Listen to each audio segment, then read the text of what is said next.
Aleluia, aleluia, aleluia, aleluia, aleluia, aleluia, aleluia, aleluia. Eu de nada me glorio a não ser da cruz de Cristo. Vejo o mundo em cruz pregado, e para o mundo em cruz me avisto. Aleluia, aleluia, aleluia, aleluia, aleluia, aleluia, aleluia, aleluia. O Senhor esteja convosco. Ele está no meio de nós. Proclamação do Evangelho de Jesus Cristo segundo Marcos. Glória a vós, Senhor. Naquele tempo, Jesus partiu com seus discípulos para os povoados de Cesareia de Filipe. No caminho, perguntou aos seus discípulos: quem dizem os homens ser o Filho do Homem?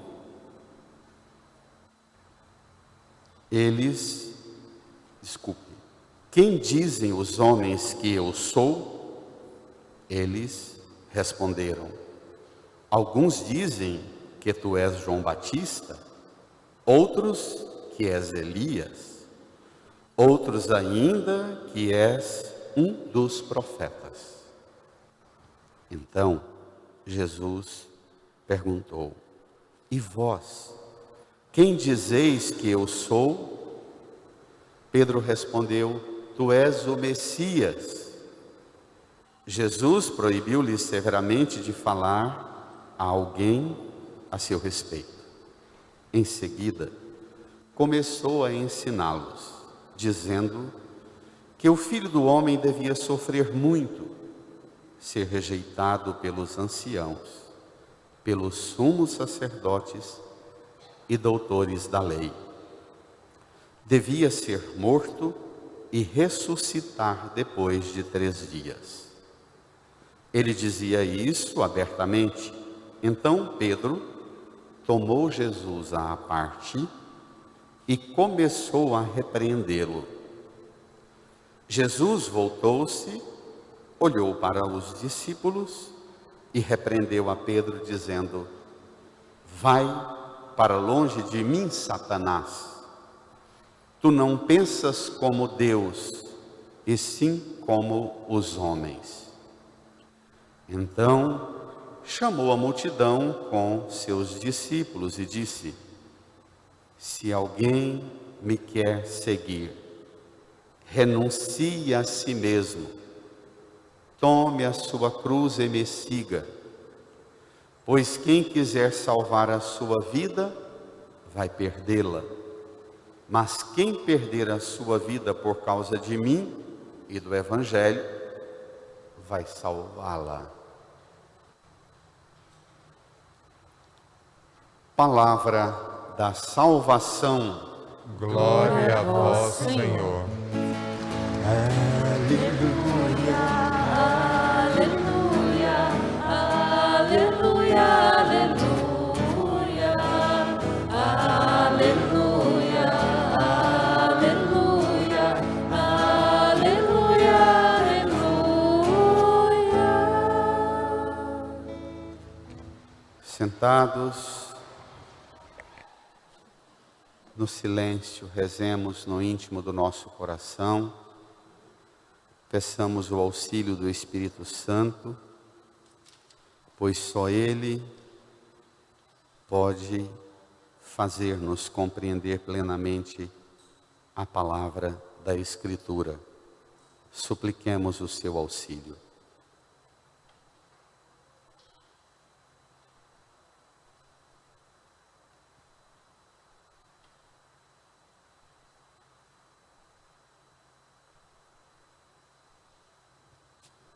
Amém. Queridas irmãs e irmãos, estamos hoje passando da metade do Evangelho de Marcos, capítulo 8, versos 27 a 35. O Evangelho de Marcos são 16 capítulos. E, no ponto em que estamos hoje, inicia a última etapa da vida e da missão de Jesus. O Evangelho de Marcos, muito breve, logo no início, ele é batizado, Jesus batizado, inicia sua missão, anunciando que o reino de Deus chegou e fundando a igreja. Várias atividades com os apóstolos e muitas das atividades dele não bem compreendida, nem pela multidão, nem pelo povo piedoso e religioso de Israel, mas também, muitas das vezes, não compreendido pelos próprios discípulos e apóstolos. Ante esse ambiente de incompreensões, Jesus resolve marcar a vida dos discípulos, indo a um ponto geograficamente importante e fazendo uma pergunta decisiva. Vamos lá? Naquele tempo, tem aí no seu evangelho, quem está em casa rezando conosco, abra a sua Bíblia. Naquele tempo, Jesus partiu com seus discípulos para os povoados de Cesareia de Filipe. Espere lá. Estamos aqui no extremo norte de Israel.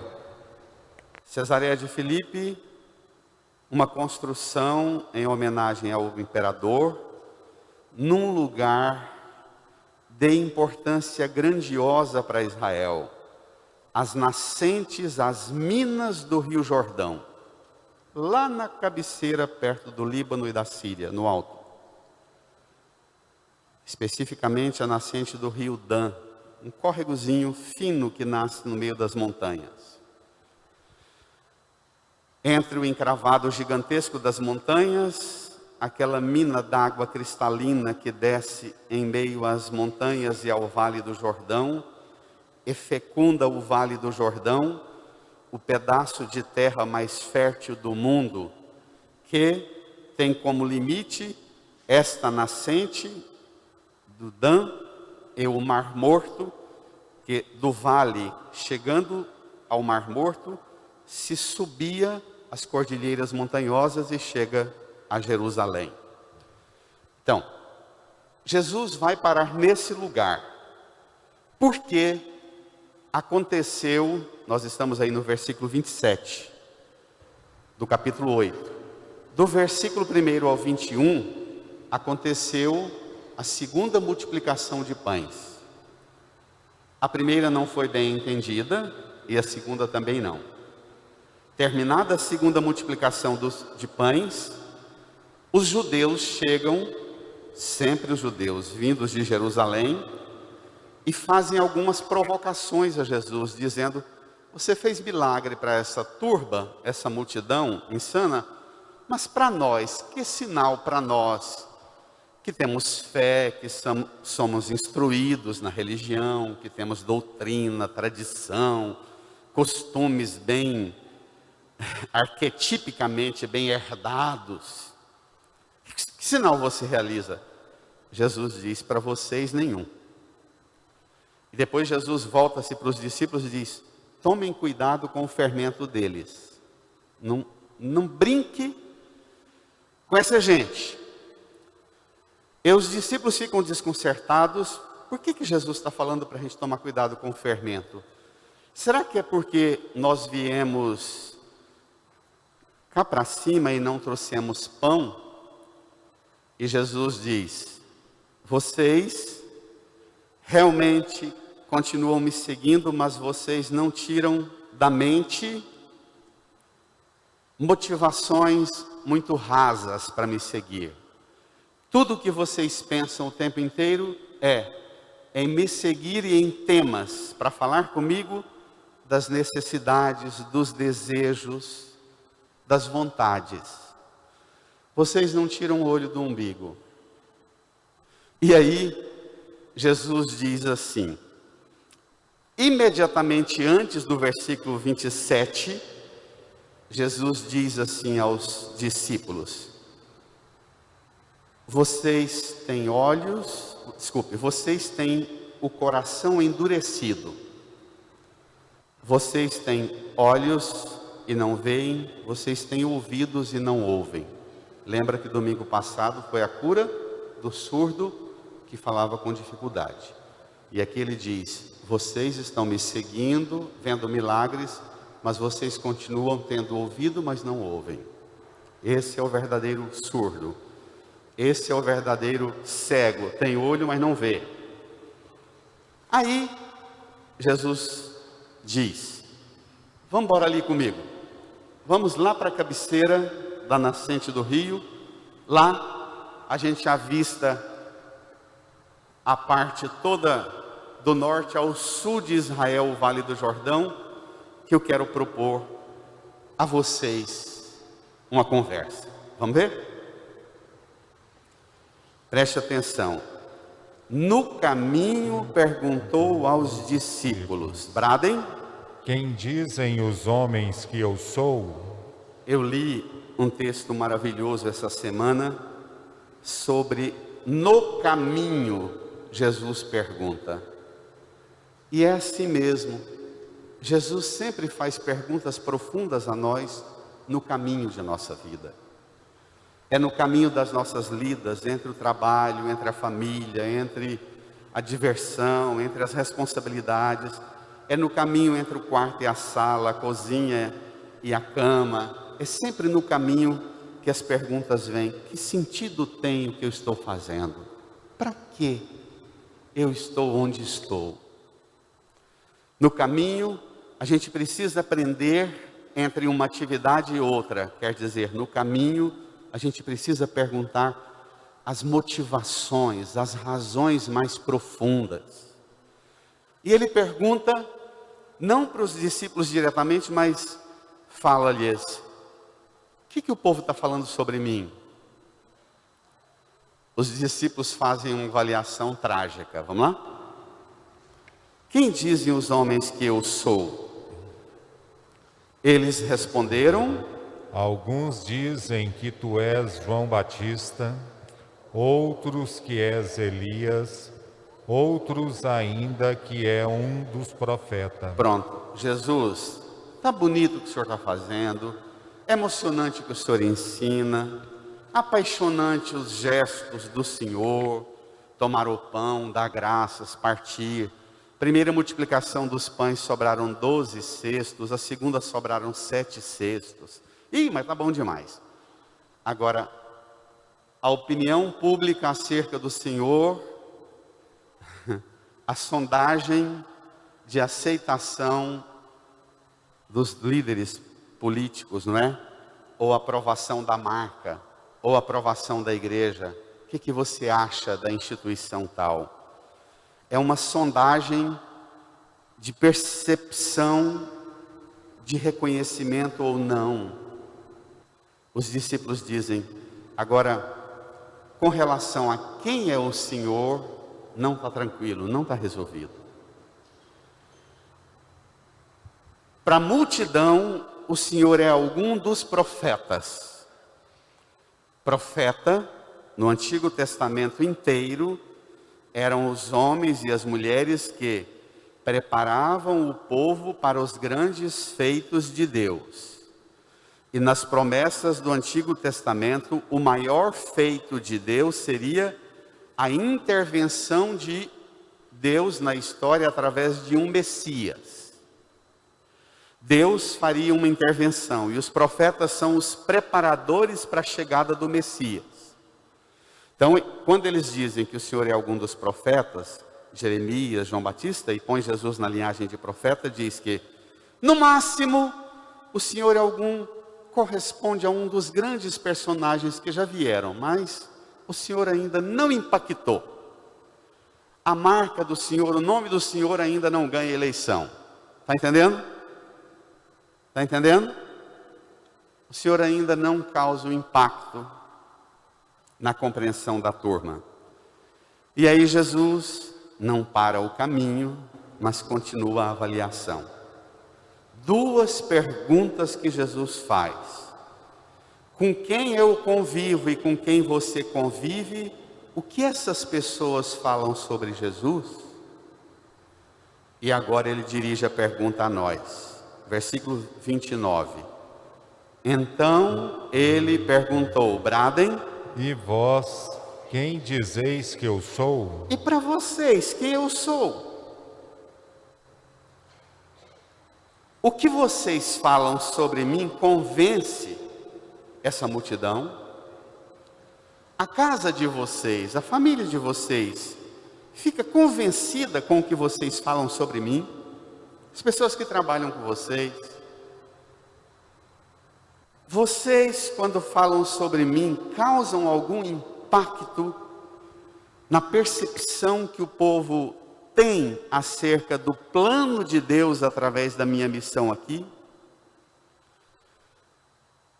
Essa semana, com essa doença do Padre Jesus Flores, eu, com 18 anos, cheguei da roça, fui morar a 2, 3 quadras abaixo do convento de Campinas, e logo ajudar na matriz de Campinas. Ele era o pároco, o grande pregador.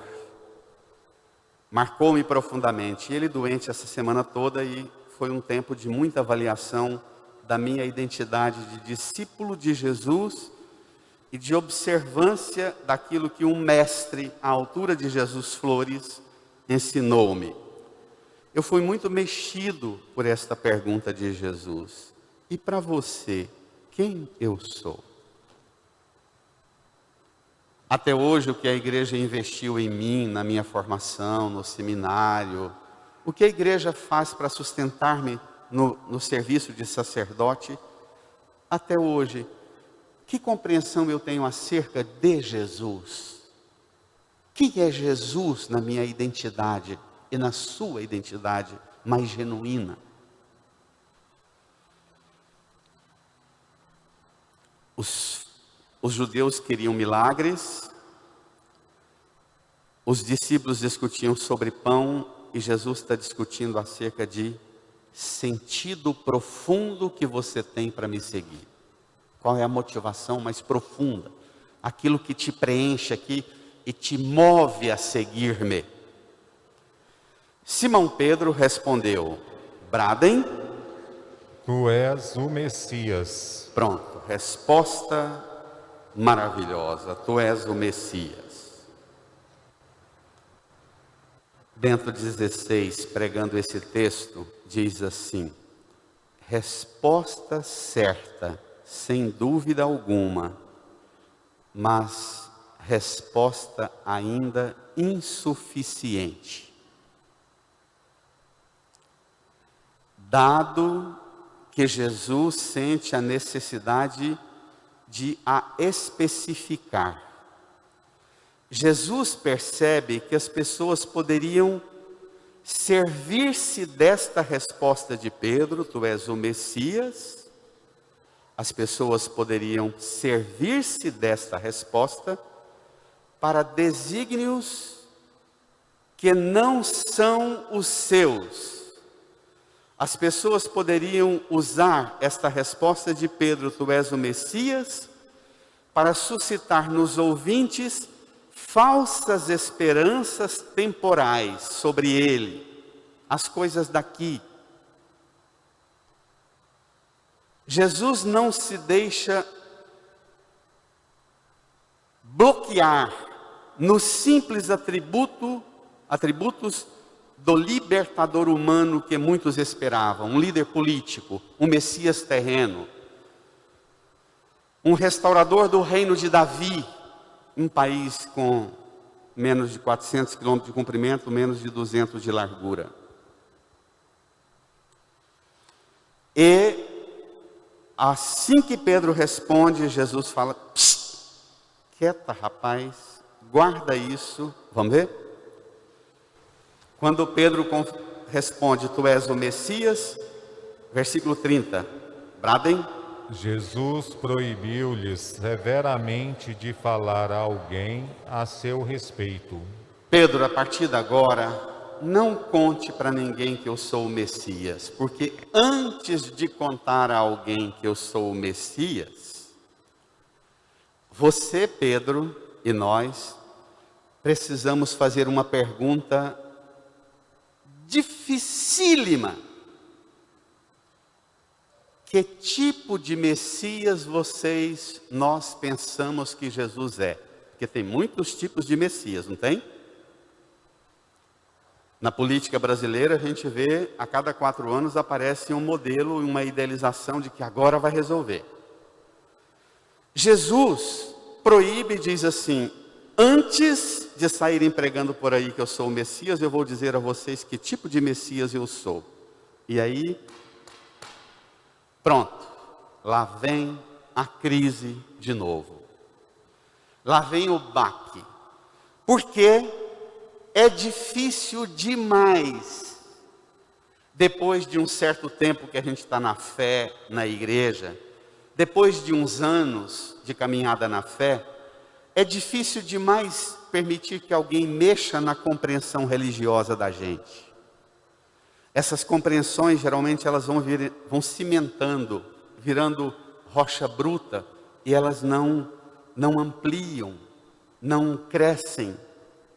A gente passa a ser repetidor de sistema, de rito, de norma, de regra, de costume, de tradição, e a religião vira hábito de costumes e perde a novidade que o Santo Padre, o Papa Francisco, tanto fala, Edinho, as surpresas de Deus. A gente não experimenta mais as surpresas de Deus. Então, depois de proibir, Jesus vai dizer um segredo. Vamos lá? Tomem comigo. Em seguida, começou a ensiná-los, dizendo que, bradem, o Filho do Homem devia sofrer muito, ser rejeitado pelos anciãos, pelos sumos sacerdotes e doutores da lei. Devia ser morto e ressuscitar depois de 3 dias. Pronto. Anunciando aos seus discípulos, Bento, que terá de sofrer, ser condenado à morte injuriosa na cruz e depois ressuscitar. Jesus quer fazer-lhes compreender que ele é verdadeiramente um Messias, mas não o modelo dos Messias de César. Estão em Cesareia de Filipe. Haviam construído um templo em mármore branco puríssimo, para arquiteto assim se derreter, um templo gigantesco para César. Naquele solo que recebia a água suave das minas, das nascentes do Jordão, aquela gramínea baixa entre montanhas, as montanhas suntuosas, o verdejante da relva e um edifício grandioso de culto e adoração ao imperador, a César. Jesus diz: olhe para a glória desse templo e para esse imperador, eu sou um outro tipo de Messias. Eu sou um Messias que vai sofrer. Eu sou um Messias que sou servo. Bento XVI. Eu não sou um libertador político onipotente. Diz Bento, Jesus se apresenta, ele é o servo obediente à vontade do Pai, até o ponto de perder sua vida e não ganhar reinos, súditos, vassalos. É o que anunciava já os profetas como Isaías. Jesus vai contra o que muitos esperavam dele. A sua afirmação choca e desconcerta. Ouve-se o protesto de Pedro, que o censura, recusando para o seu mestre, para o seu Messias, o sofrimento e a morte. Jesus mostra-se severo com ele e faz-lhe compreender que aquele que quiser ser seu discípulo deve aceitar ser servo como ele se fez servo. Bento XVI ainda diz: a decepção de Pedro, na cena que vem, vamos ver primeiro, para depois a gente mostrar o texto de Bento. A decepção de Pedro é gigantesca. Como é que o Senhor chama a gente a largar tudo? Nós que a última vez que estivemos com a nossa família, lá no Mar da Galileia, o Senhor fez aquela pesca milagrosa. A gente teve que chamar até os concorrentes para ajudar a emprestar as barcas, para colocar tanto peixe. Agora o Senhor diz que vai sofrer, ser rejeitado, morto, Jesus. Muda essa compreensão, Jesus. Isso, morrer na cruz é coisa para bandido da pior espécie, é coisa de maldito, Jesus. O Senhor está colocando a gente na linha de seguidor de maldito, Jesus. Vamos ver? Pedro, ao ouvir Jesus dizer isso, antes, versículo 32, ele dizia isso abertamente. Então Pedro tomou Jesus à parte e começou a repreendê-lo. Pedro fala: tu és o Messias, mas não corrija as expectativas do messianismo terrestre. Pedro pensava em Jesus, diferente de César e dos imperadores dos países que violentaram tanto Israel, a Síria, Babilônia, os persas, os gregos, os romanos. Pedro pensa: esse Messias que nós estamos seguindo, o dia que ele for tomar o poder mesmo, vai descer um exército celeste, anjos com espadas eliminadoras que vai fazer virar pó os inimigos de Israel.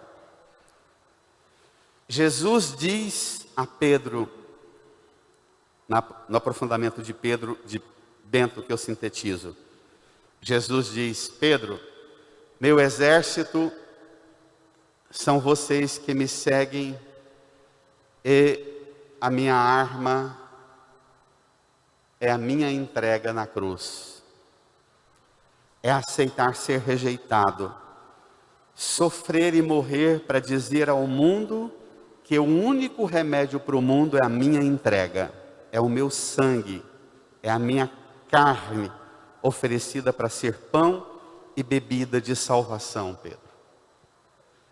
Pedro confessa com os lábios, mas não corrige a mente, não corrige o coração. Isso existe hoje em dia? Vamos ver o que Jesus faz? Versículo 33. Jesus voltou-se, olhou para os discípulos e repreendeu a Pedro. Brada a igreja, dizendo: vai para longe de mim, Satanás.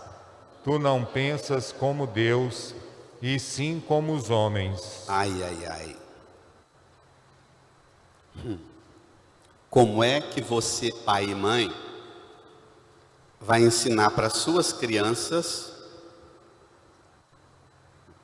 que Jesus xingou um palavrão dirigindo a Pedro? Vai para longe de mim, Satanás. As crianças, infelizmente, são educadas a entender que Satanás é aquele bichão rabudo, aquele bichão, aquele dragão com os dentes violentos, o bafo de fogo.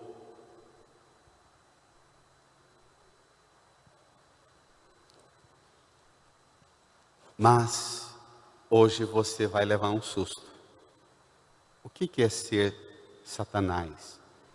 O que é ser o demônio? O que é ser o capeta? Mesmo estando perto de Jesus, falando com ele e seguindo-o há 3 anos. É viver na igreja, ir à missa todo domingo ou todo dia, rezar todo dia, mas aqui dentro pensar como o quê? O que está escrito? Tu não pensas Como Deus, mas assim como os homens. Então, para ensinar para as crianças a coisa mais fácil, capeta, demônio, Satanás é quem segue Jesus, mas pensa, como Paulo diz, tem a mentalidade do mundo.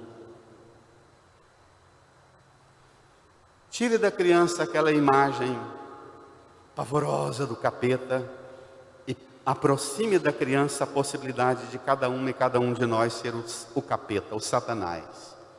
Viver na igreja, rezar, fazer as coisas que Jesus manda, mas aqui dentro, ó, vai na missa, sai da missa, escuta a pregação, sai da pregação, e aqui, ó, ninguém mexe. Porque o meu cristianismo, o meu catolicismo, eu herdei do meu pai, da minha mãe e da minha avó, e aqui ninguém mexe. Aqui ninguém mexe.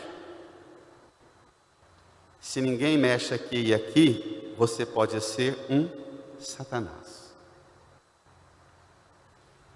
Porque seguir Jesus significa ter esses aparelhos poderosos da medicina que enfia a gente dentro daqueles túneis e mapeia a gente todinho, não é? Tomografia computadorizada que chama, não é? Ressonância. Ressonância, sei lá o nome desses trem, é tanta coisa. Mas você pode imaginar um aparelho desses para ver o que tem dentro da sua cabeça, e o médico, a médica abre e diz: olha, sua mente está cheia de pensamentos de Deus. Aleluia. Amém. Sua saúde está boa, sua saúde espiritual está boa, continua. Os exames estão ótimos, abrimos sua cabeça nos exames, aqui dentro está cheio de pensamentos de Deus. Vou dizer: olha, infelizmente, entregue esse exame para o seu padre e diz que você não vai mais à igreja, não compensa, porque você não pensa como Deus, mas você vai à igreja, sai da igreja, entra na igreja, reza, reza, reza, e só pensa como homens, só pensa como o mundo. Duro, né? Uma compreensão bem moderna para entender o que é o mal, não é? E desfazer essa fantasia do capeta rabudo. E fácil para as crianças entenderem, não é? Facílimo, dificílimo de aplicar, mas muito mais fácil de compreender. Ficou bem mais fácil compreender, mas ficou mais difícil aplicar. Não ficou? Porque mexer aqui, minha gente, principalmente depois que a gente fica velho, católico, repetindo tradição, é duro demais. Vai para longe de mim, Satanás, tu não pensas como Deus. A partir de hoje, você precisa, falei há poucos dias de São Bento, que a mente concorde com a voz. Quando eu rezar, aquilo que sai nos meus lábios, aquela palavra, é exatamente o que minha cabeça está pensando, o que meu coração está sentindo. Credo. Como tem nós padres que transformamos a pregação do Evangelho em um empreendimento de homens. Transformamos a pregação do Evangelho no sucesso dos empreendimentos da glória do mundo, seja da nossa vaidade, seja das nossas conquistas, seja dos prestígios e privilégios, ou do patrimônio que a gente arrecada e monta, usando o nome de Jesus, o Messias, mas não passamos de um Satanás, uma pedra de tropeço. Versículo 34. Então Jesus chamou a multidão com seus discípulos e disse: brada a igreja. Se alguém me quer seguir, renuncie a si mesmo, tome a sua cruz e me siga. Pois quem quiser salvar a sua vida, vai perdê-la. Mas quem perder a sua vida por causa de mim e do Evangelho, vai salvá-la. Olhemos para a cruz. Esse é o Messias, que sofre, é rejeitado e morre pregado na cruz, que tem um exército.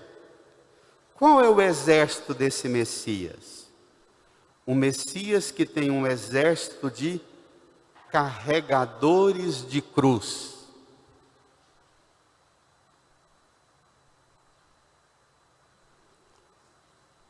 Diz Bento, porque o exército carregador de armas e que conquista e promete o bem para esse mundo através das suas forças e do seu poder de guerra e de armas de guerra, diz Bento, é exatamente o Messias que representa o anticristo.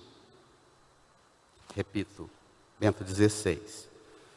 O Messias que propõe alcançar o bem de todos com as armas de violência e de guerra é precisamente o anticristo. Cuidado com a bancada evangélica que pensa que a paz vai vir se todos nós comprarmos armas. Essa proposta é do anticristo. Se alguém me quer seguir, o remédio para o mundo que você vai carregar, a cura do mundo que você vai carregar, é pegar o seu umbigo, empurrar, renunciar a si, empurrar o seu ego para lá, pegar suas vontades, seus desejos e necessidades e empurrar para lá, colocar no centro da sua vida a missão que você abraça, a cruz. E ao abraçar sua cruz como esposo, esposa, pai, mãe, empresário, professor, educador, seja a profissão sua qual for, no campo que você atua, pegar a sua cruz, ouve-se um silêncio profundo, e ao ouvir o barulho dos passos de Jesus, pode começar a mover os seus passos, que você que renunciou a você mesma, a você mesmo, pode segui-lo que ele aceita. Amém? Pode descer com ele o Vale do Jordão. Pode subir a Jerusalém com ele, que ele te aceita. Irmã, irmão, isso vai dar muito trabalho para nós. O ego, segundo a psicologia, é exatamente aquela bolha de narcisismo, de vaidade, aquela bolha de ambição, aquela bolha de ilusão que eu tenho comigo mesmo e que você tem com relação a você. O ego é aquela falsa imagem que eu tenho de mim, imponho para os outros e que abafa a minha verdadeira identidade. Jesus quer que a gente empurre o ego para lá, seja verdadeiramente quem a gente é, na pequenez e até na miséria do que a gente é, abraçar a cruz e segui-lo. O ego para Jesus, a propaganda, a vaidade, a maquiagem que fazemos de nós, a indústria caríssima da propaganda que nós fazemos de nós mesmos, a energia que nós desperdiçamos para convencer os outros de que nós prestamos, isso tudo é ego. Empurre isso para lá, tome a sua cruz, quem você é, pai, mãe, esposa, esposo, profissional no mundo, cristão, seguindo Jesus. Cruz, olhe para a cruz de Jesus. Você tem razão profunda para querer Jesus assim? Para ter coragem de botar o seu ego de lado, o seu umbigo na lateral, e não mais no centro? Você tem coragem de fazer parte do exército de Cristo carregando a sua cruz? porque a cruz de Cristo é a arma que vence o mundo, é o amor que vence o ódio do mundo, é o amor que vence esse desentendimento do mundo. A cruz de Cristo é o único remédio capaz de fazer com que todos nós alcancemos aqui, a perfeita identidade de quem nós somos, aos pés da cruz de Cristo, lavados por seu sangue de nossos pecados, recobre em nós a verdadeira imagem de quem nós somos, filhas e filhos do Pai Eterno. Amém. Incline a sua cabeça, feche os olhos, estabeleça um diálogo profundo com Jesus. Fale para Jesus que, diferente de Pedro, que você aceita Jesus mexer nas compreensões equivocadas que você tem no campo da fé, que você aceita Jesus mexer naquilo que preenche sua mente e te faz pensar como homens e não como Deus. Fale para Jesus que você aceita e renuncia todo o pensamento que habita sua mente, todo sentimento que habita seu coração e que não vem de Deus.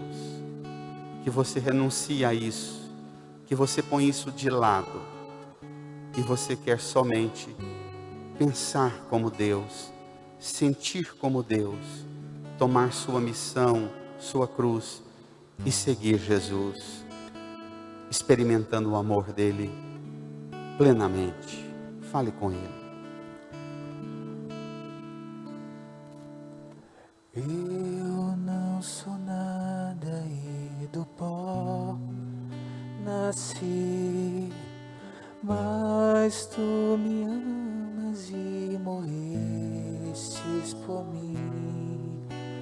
Diante da cruz só posso exclamar: Teu sou, Teu sou.